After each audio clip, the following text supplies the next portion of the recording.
if I had a television at home, You wouldn't leave the house. I wouldn't leave the house. So I thought, this is a beautiful area. I got lots to do.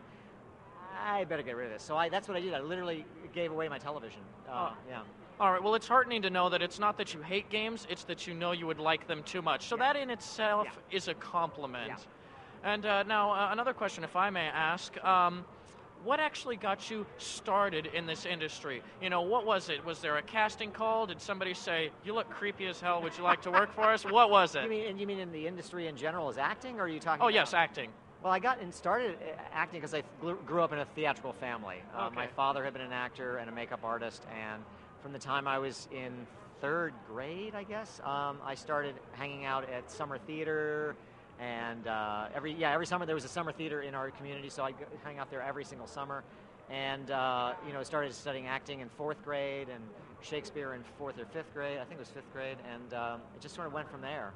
Yeah. All right, well, we have another question from the chat room. Obviously, they didn't catch that you're not a gamer, but, we can repurpose this question. Okay, so they wanted to know what your gamer tag is, but you said you're not a gamer. So Not really, if you no. were a gamer tag, if you were a gamer, what would your gamer tag be?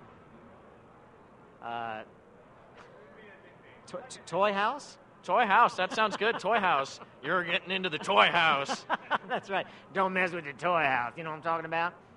All right, and now, since you're live right now, to the internet, thousands of people watching, and you're not shy in front of a camera, clearly. Do you have any? And this is probably something you don't get to do very often. When you're doing a take, you can't just go, "Hi, Mom," in the middle of the take. Right. Do you have any shout-outs that you'd like to give to friends or family?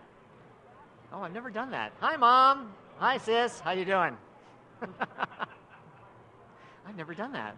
All right. Now, since we've been here for a few minutes, we can wrap this up. Okay. With one more question. Sure. Is there any kind of acting that you would like to do? Something that if you were given the opportunity, any kind of movie, any kind of play, anything in the acting world, if the opportunity was presented to you that you would Wow. leap upon, and it is something that you've always wanted to do? Well, actually, there are two things that come to mind right away. I would love to work with the RSC, the Royal Shakespeare Company, in the UK. I would jump at the chance of working with the RSC, and I would love to work on a television show full time.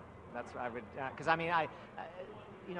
the Uber Vamp was a recurring role, and I just remember, having the joy of going to work every day, week after week.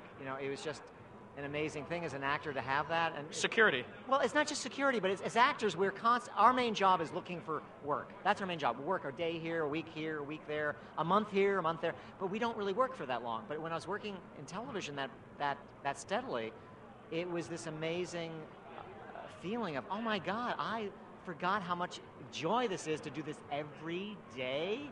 So I would love to be a regular on an ongoing television show. I think that'd be so much fun. Yeah. Do you think you have comedy in your blood at all? I have a lot of comedy in my blood. Yeah, a lot of people forget that. In fact, there's a funny story about that. When they were about to cast the Prince of Lies for Angel, they were having some trouble casting that role, and it was getting down the wire. And Rob Hall over at Almost Human, who does the makeup, was saying, "Well, guys, we're going to have to take molds and do the makeup and blah blah blah."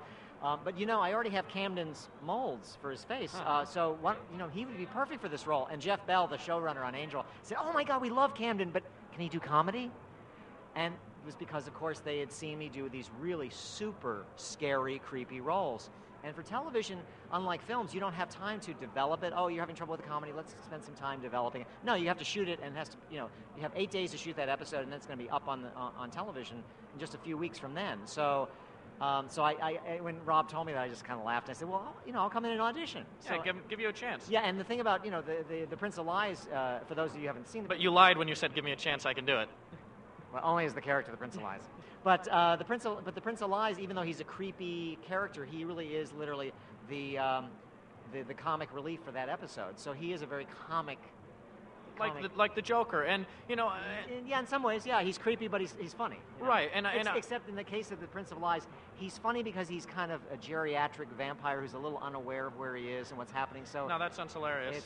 It's fun, a really fun role. And it is possible to be scary and funny at the same time. Oh, yeah. If you watch something like any of the Nightmare on Elm Street movies, Freddy Krueger has a sense of humor, a twisted one at that, but a very big sense of humor. Yeah. I love that, yeah. So I love comedy, I love horror, I love, scary, creepy characters. I just have always kind of gravitated to villains. I've always enjoyed villains. Yeah. All right, well, we thank you for your time. Thank you. you so much for the interview. And Thanks could so you much. leave us with another creepy smile? Now, could you laugh? My tasty little gift.